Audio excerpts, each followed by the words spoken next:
puudu, meil on vaja juurde elektrit võrku näiteks. Ja seal on ka see tasakaalustamise jaoks on eraldi turg. See ei puutu tänase muidu igapäevase elektriturgu üldse kokku. Need on nagu täiesti erinev asi. Gaasijaam näiteks saavutab täisvõimsuse 1,6 minutiga. Aga vahepeale on see 1,6 minutit on vaja ka ära lahendada. Nii et on tegelikult olemas ka need sellised jaamad, mis on nii-öelda kuumad jaamad, mis kogu aeg kütus põleb. Tarbimine on see, mida tuleb kaasata sellesse reguleerimise süsteemi, sest tarbimises on sees inertsi päris palju. Erinevates seadmetes erinevalt. Tere tulemast vaatama ja kuulama Rohepodcasti. Aasta on 2021 ja alustame uuesti Rohepodcastide aastat. Ja alustame kohe energiavaldkonnast. Ja tänases saates on minu vestluspartneriks hea tuttav, meie Tehnopoli partner Tarvo Õng. Tere, Tarvo! Tere, Ragmar! Tarvo taust on TalTechi taustaga ja on ligi 10 aastat juba energiasektoris toimetanud. Täna toimetab ta hästi aktiivselt ettevõttes Fusebox. Fusebox tegeleb demand and response teemadega, see on eesti keeles tarbimise juhtimise teemadega energeetikas ja nende tiim on ülemaailmselt laiali, peaaegu 30 inimest toimetab neil tiimis.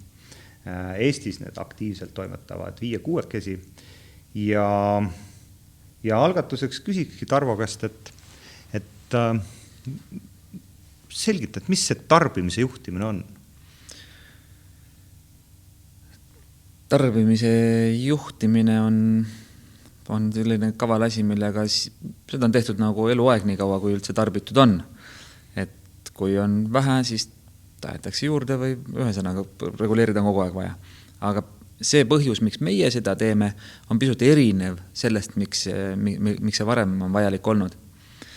Et kui varem on näiteks lihtsalt elektri hinna järgi reguleeritud seda tarbimist, et sa kallimatel tundidel tarbid natukene vähem või midagi sellist, eks ole, siis meie täna teeme seda tarbimise juhtimist selle jaoks, et tasakaalustada elektrisüsteemi. Et elektrisüsteem üldse saaks nii-öelda elus püsida igapäevased või igas sekundis. Ja see elektrisüsteem toimib niimoodi, et igas ajahetkes, mitte igas sekundis, vaid igas ajahetkes peab tootmine ja tarbimine peavad olema tasakaalus. Kui nad tasakaalus ei ole, siis läheb elektri kvaliteet nii-öelda halvaks, läheb lahjaks või liiga tummiseks nii-öelda.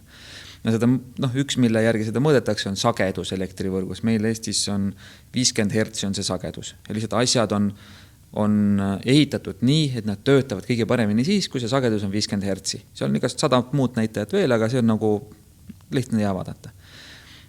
Et kui sul sagedus läheb liiga kõrgeks, siis asjad lähevad nagu jamaks, kui nad lähevad liiga madalaks, läheb sagedus, ka häda. See on nagu inimesel on vererõhk, et kui sul on vererõhk on paigas, siis sa funktsioneerid kenasti, sest sa oled mõeldud selliselt töötama, eks ole. Kui sul vererõhk läheb liiga kõrgeks või liiga madalaks, siis sul tekivad mingisugused tervisehädad, asjad ei toimi enam nii, nagu vaja on. Ja kui see läheb liiga palju käest ära, siis on blackout. Ja ühel või teisel moel. Ja blackoutamises aitame Eestis siis aktsiaseltsi Eleringil vältida. Tegelikult meil on Baltikumi ülene süsteem, nii et me terve Baltikumi peal siis toimetame, see on meie koduturg.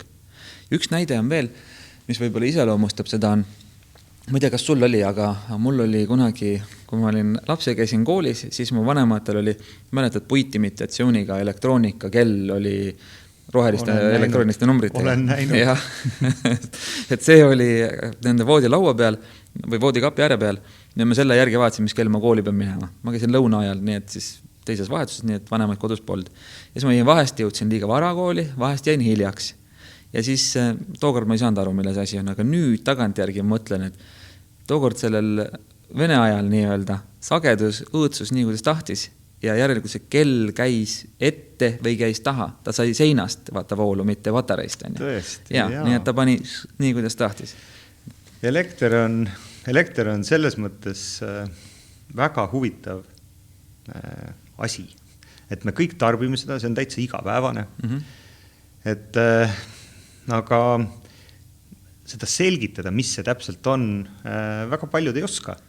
Ja näiteks, mulle nagu meeldib nagu niimoodi mõelda, et praegu me oleme siin stuudios, salvestame, teeme seda siin pool tundi või tunnike ja palju me siis kulutasime. et see on nii igapäevane, aga me ikkagi nagu ei tunneta nagu seda nii hästi. Aga kuidas siis 90ndatel aastatel või siis, kui meie väikesed olime, kuidas seda siis, seda reguleerite, seda elektri vererõhku? Siis seda reguleeriti, ma ei tea, eks ole täpselt, kuidas see oli tookord, aga mõndades riikides käib see ilmselt samamoodi tänapäevalgi. Näiteks Usbekistanis käisime seal, rääkisime, mida me teeme, see oli nende jaoks täiesti kosmos. Ja nendel käib asi niimoodi, et kui nad vaatavad, et ühel hetkel elektrit hakkab väheks jääma elektrisüsteemis, siis nad lükkavad kõige ebaolulisemad tarbijad järjest välja, et jääks rohkem see sagedus jääks selliseks, mis ta olema peab. Seega nad siis lükkavad välja siuksed Lasnamäe majade suuruseid majade blokke, need on need kõige ebaolulisemad tarbijad ja siis niimoodi nagu seda hoitakse.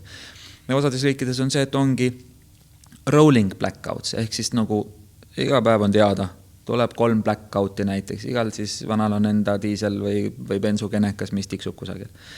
Ja juba vanasti tehti seda siis ühesõnaga seda tarbimise juhtimist selle järgi, et mäletan, mingid tehase mehed on kunagi rääkinud, et läksime tööle Viigatili, tulime tagasi ikkagi koju, sest öeldi, et täna on režiim, ma ei tea, 43, et ei jätkunud selle tehasele elektrit, eks ole.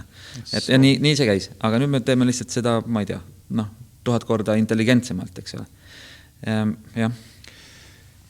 Ja, et aga kuidas te siis seda täna teete, et kas siis ma ei tea, Eesti Energia või elektritootjad nagu ettevõtted siis ei ole seda juba ise ära lahendanud, et miks neil sellised abikäsi vaja on?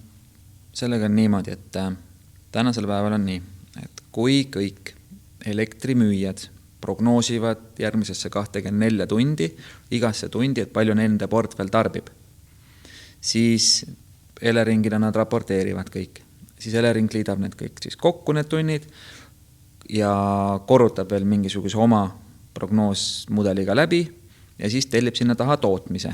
Igasse tundi täpselt selle koguse, et kataks ära tarbimise täpselt. Ja siis, kui selle tunni sees midagi muutub, tarbimine järsult muutub või tootmises midagi muutub, järjest rohkem neid muutusi toimub, sest meil on hästi palju seda taastuvenergiat installeeritakse, mis me armastame taastuvat, eks ole, aga teda lihtsalt ei ole alati kohal, kui meil teda vaja on, eks ole. Nii et võivad toimuda tootmise poole peal muutused. Siis on vaja kohe tasakaalustada. Ja praegu või siiamaani on reeglina olnud niimoodi, et on fossiilsetel kütustel töötavad jaamad, mis on siis nagu kiired jaamad, seal põhja pool on ka Norras on, eks ole, hüdrot, selle jaoks kasutatakse, aga siin on rohkem fossiilsetel gaasijaamad või diiseljaamad, et kui Eleringil tekib puudujääk järsku võrgus, siis nad annavad signaali, et meil on nüüd vaja meil on vaja juurde elektrit võrku näiteks. Ja seal on ka see tasakaalustamise jaoks on eraldi turg. See ei puutu tänase muidu igapäevase elektriturgu üldse kokku. Need on nagu täiesti erinev asi. Ja seal turul on pakkumised väljas erinevate tootjate poolt ja siis Elering aktiveerib täpselt nii palju, kui neil vaja on. Ja seal on hoopis teistsugused hinnad ka, sest seal on oluline kiire reageerimine. Et seal, kui sul, seal on vaja kiiresti reageerida. Siis keegi põhimõtteliselt vajutab nuppu, paneb seal diiselgeneraatori käima ja siis annab võrku energiat juurde. Ja näiteks kõigi kiirematel diiseljaamad, mis 10 megased, kes on Wärtsilä maailma üks parimaid tootjaid, eks ole, nemad on väga uhked, et nende 10 megane gaasijaam näiteks saavutab täisvõimsuse 1,6 minutiga. Aga vahepeale on see 1,6 minut on vaja ka ära lahendada. Nii et on tegelikult olemas ka need sellised jaamad, mis on nii-öelda kuumad jaamad, mis kogu aeg kütus põleb, kogu aeg see, ütleme see vesi, mis seal on, ma ei tea, on 300 kraadi Celsiuse järgi, eks ole. Et kui see häda on käes, siis nii-öelda võetakse kaan pealt ära, aur tuleb välja, turbiinid lähevad käima, hetkega on nagu elekter olemas. Ja siis on veel, need reageerivad hästi kiiresti, aga ikkagi on veel vaja, siis kõige kiiremad on nii-öelda pöörlev reserv, mis kogu aeg käib ringi. Et see on nagu igavene ja pikk kaskaad, mis enne kui sa lõpuks ennast sisse seina plugid, eks ole, siis mida sina lõpuks seal saad. Seal ees on nagu, palju nähakse vaeva seal enne. Uskumatu värk, see on täpselt niimoodi nagu vaatad mingit displeid ja seal on 2 nuppu, aga selle taga on nagu tohutu ökosüsteem. Ja. Kuidas siis Fusebox sellesse mudelisse, siis tasakaalustamise mudelisse siis sobitub, mis te teete? Ja meid või seda tasakaalustamise võimsust on järjest rohkem vaja. Sellepärast, nagu ma ütlesin, volatiilsust tuleb kogu aeg juurde või seda tasakaalustada on kogu aeg järjest rohkem ja rohkem vaja. Ja me saaksime nagu elu lõpuni hakkama ilmselt nende diisel- ja gaasijaamadega ka, aga ühel hetkel hakkab see lihtsalt rahakoti pihta käima, sest selle kõik läheb ju võrguteenuse tasusse, mida me maksame. See täna juba on 2/3 meie kogu elektri nii-öelda kulust. Ja see lihtsalt nagu see poliitiliselt ka ei päde, sest et lihtsalt inimesed lähevad lõpuks tänavale, et come on. Tõsi. Ja sellepärast on siis Euroopa Liit ja Euroopa Komisjon ka sätestanud, et tarbimine on see, mida tuleb kaasata sellesse reguleerimise süsteemi, sest tarbimises on sees inertsi päris palju. Erinevates seadmetes erinevalt. Ja Fusebox teebki siis seda, et meie ülesanne on leida üles need tarbijad, me tegeleme põhiliselt äritarbijatega, varsti ka eratarbijatega, need tarbijad on vaja üles leida, kelle puhul pisut nende mingisuguseid temperatuuri setpointe näiteks nihutades või mõne protsendipunkti võrra nihutades nende, ma ei tea, ventilatsiooni või erinevaid asju, eks ole, et siis on võimalik mõjutada nende tarbimist pisut. Aga tuleme hästi proovime hästi konkreetseks tulla, et näiteks siin aia taga on tööstus piirkond ja siin on, ma ei tea, külmhooned. No külmhoone on hästi lihtne, et külmhoones reeglina on sees temperatuur kuskil -22 kraadi. Siis mida meie teeme on see, et me palume siis sellel ettevõttel, kes on siis kohaliku süsteemi ehitanud, selle automaatikasüsteemi, teha upgrade siis, täiendus sellele süsteemile, olemasolevale süsteemile. Et lisatakse 2 eraldi setpointi juurde, sellele -22. Üks soojem, teine jahedam. Siis siis meie oleme võimelised siis andma distantsilt automaatikasüsteemile signaali, et nihuta nüüd oma tavapärane -22 setpoint näiteks -21 peale, ehk siis soojema peale. Ja selle tulemusena siis see jahutussüsteem aeglustab oma tööd või jääb seisma. Ja see tähendab seda, et nende elektritarbimine kukub sellel külmhoonel ja me mõõdame seda sekundilise täpsusega põhimõtteliselt. Ja raporteerime ka Eleringile. Nii et me mõõdame ära selle augu, mis tema tarbimisgraafikusse tekib. Et see on siis see paindlikkus, mida see külmhoone andis nagu turule tagasi. Ja ütleme, kui see on väga suur külmhoone ja me saime 1 megavatti tema tarbimist näiteks vähendada tunniks ajaks, siis see tähendab seda, et mingi diisel- või gaasijaam pidi vähem tootma 1 megavatt-tunni.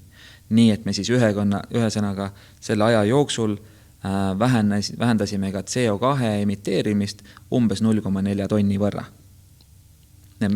Tulevad mitu asja nagu veel mängu juurde. Ja selle eest, et see külmhoone enda tarbimist suutis vähendada, selle eest Elering maksab talle tasu põhimõtteliselt sama palju, nagu see gaasi- või diiseljaama mees oleks saanud. Wow. See on ju täiesti, see on ju win situatsioon. No kui sa oled generaatori mees, siis sina teed loss, aga ülejäänud kõik on win. Ja. Täitsa lõpp ja ma saan aru, et selle külmhoone omaniku jaoks või siis selle ettevõtja jaoks, kes seda külmhoonet üleval hoiab, tema jaoks on ainult kokkuhoiu pealt, ta saab ise veel kasu. Jah. See ongi see, et külmhoone puhul, kuna füüsika, kui siuke asi eksisteerib ka, eks ole, siis on seadused seal, siis põhimõtteliselt, kuna me ühes tunnist näiteks lasime ta minna nõksu soojemaks, siis järgmises tunnis peab ta pisut rohkem tööd tegema, et oma temperatuur taastada. Just. Nii, et me ei vähenda põhimõtteliselt nagu kilovatte, mida ta tarbib, vaid me vähendame seda raha, mida ta kulutab kilovatt-tundide peale. Me saame talle säästu ja tulu. Nagu ma ütlesin eelmisest näites, et Elering maksab raha, siis on ka vastupidist olukorda, kus sul see sagedus läheb liiga kõrgeks võrgus. Ja liiga palju on elektrit elektrisüsteemis. On vaja ära tarbida.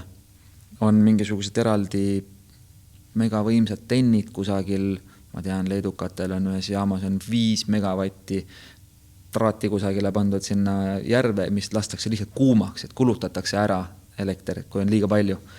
Aga me saame teha seda, et me saame panna need tarbijad ette jahutama, ette kütma, ette pumpama või midagi siukest, millest on nagu päriselt tolku ka. Ja teiseks, et saavad siis selle üleliigse elektrienergia pisut soodsamalt, kui on, või palju soodsamalt isegi, kui on parajasti, ma ei tea, Nord Pooli turuhind näiteks või nende fikseeritud hinnaga leping. Ma saan aru, et see ärivaldkond või selline, see äri, mida teie teete, see on maailmas suhteliselt uus vist. Kui me seda alustasime 6 aastat tagasi, siis ma vaatasin, et okei, et näe, Austraalias seal on häda, et need vanad seal teevad seda juba pikka aega, USAs teevad seda pikka aega, UK on see, kus on pidevalt nagu jant ja siis nad peavad seda tegema.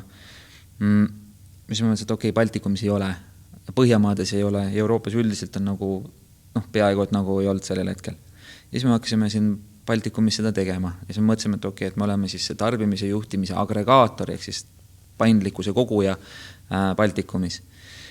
Ja siis toimetasime sellega, aga tegelikult 2 aastat või 2-3 aastat tagasi saime aru, et see süsteem, mida me siin ehitasime, on ülimega hea võrreldes nendega, mis on Austraalias, USAs või UK's siiamaani tehtud. Ja põhjus on selles, et Baltikumi turg selle äri tegemiseks on nagu, ma ei tea, kõige kehvem turg üldse. Sellepärast, et meil on hästi vähe volatiilsust elektrisüsteemis ja hästi madalad elektrienergia hinnad võrreldes muude riikidega maailmas. Aga see tähendas seda, et me oleme pidanud ehitama enda süsteemi nii automaatselt töötavaks, et me lihtsalt ei suuda palgata nii palju inimesi, kui muidu vaja oleks. Kui austraallastel oleks võib-olla 50 inimest, siis meil on 5 inimest. Me oleme lihtsalt ei ole efektiivsed. Ja alates sellest hetkest, kui meile see teadmine kohane jõudis, kui me rääkisingi, käisin Austraalias, kutsuti kohale, et ma räägiksin, kuidas me teeme, siis nad vaatasid suu lahti, küsisid, vau, siis ma mõtlesin, okei, Aida Baltikum jääb meie laboriks, kus me testime, me lähme maailma vallutama oma süsteemiga hoopis, nii et teeme seda globaalselt. Ja olete seda teinud, et hiljuti ma kuulsin ühest Malaisia kokkuleppest ühe ettevõttega, kes palju elektrit tarbib ja nii edasi.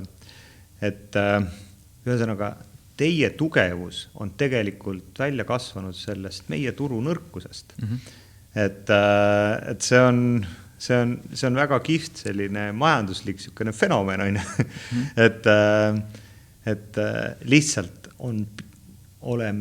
olete pidanud rohkem pingutama selleks, et efekti luua, eks?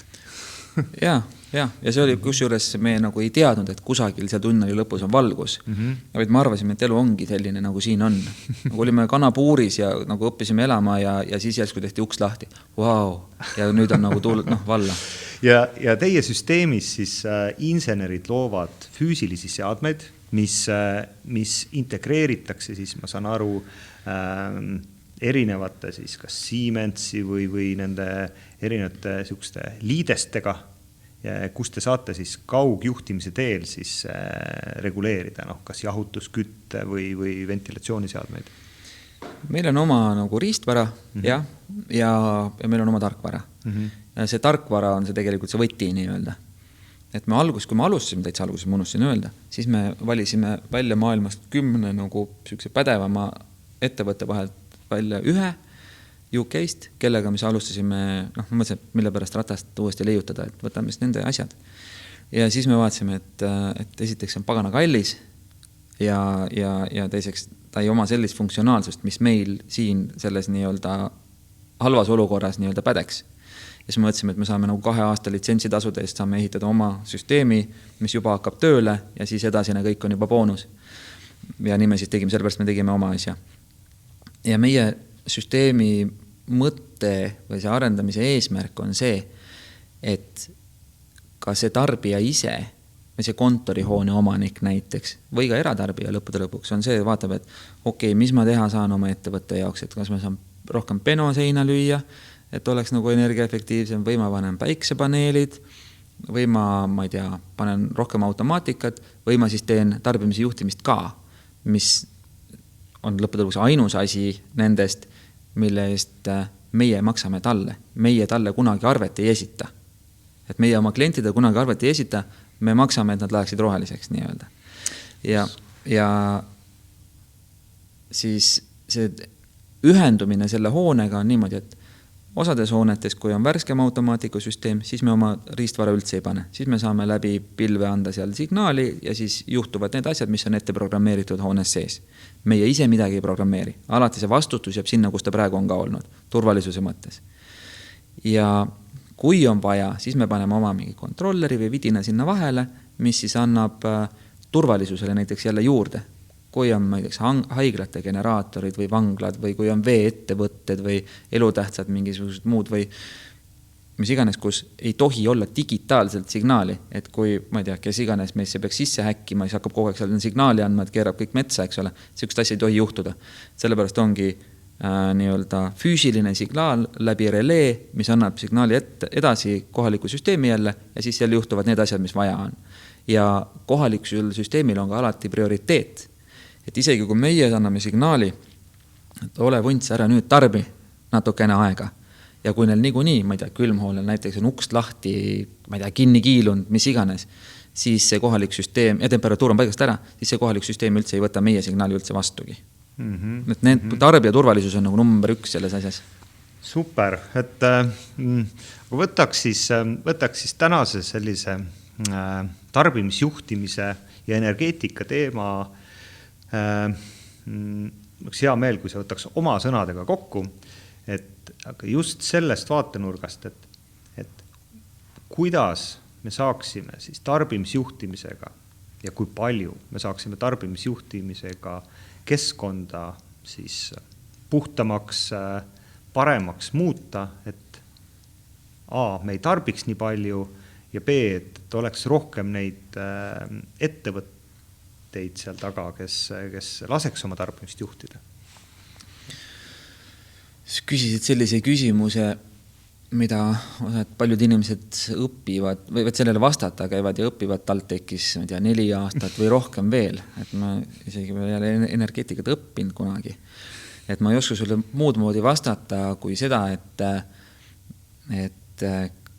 kõik tarbijad võiksid olla lihtsalt avatud, võtma vastu uusi võimalusi selleks, et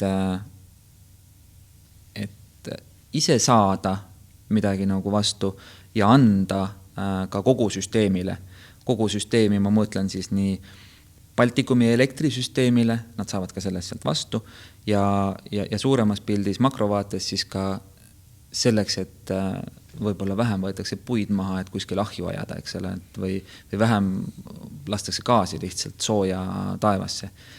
Et lihtsalt need uued asjad, mis tulevad peale, pahatihti ei vasta senisele loogikale.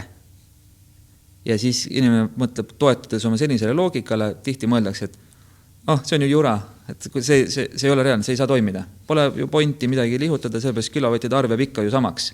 Aga tegelikult see taga on tulu sellele ettevõttele, sääst sellele ettevõttele, CO2 sääst meie nagu keskkonnale. Seal taga on palju rohkem häid asju, et olge avatud. Super, Luks, et tõsi see on, et me saame mõelda ainult neid mõtteid, mis meil peas on. Ja ma loodan, et selle rohepodcastiga, selle 2021 aasta esimese rohepodcastiga saime me teile panna uusi mõtteid pähe, et oleks uusi asju, mida mõelda. Ja aitäh sulle, Tarvo, suur tänu saatesse tulemast ja kohtume juba järgmistel kordadel järgmiste teemadega. aitäh, Ragnar!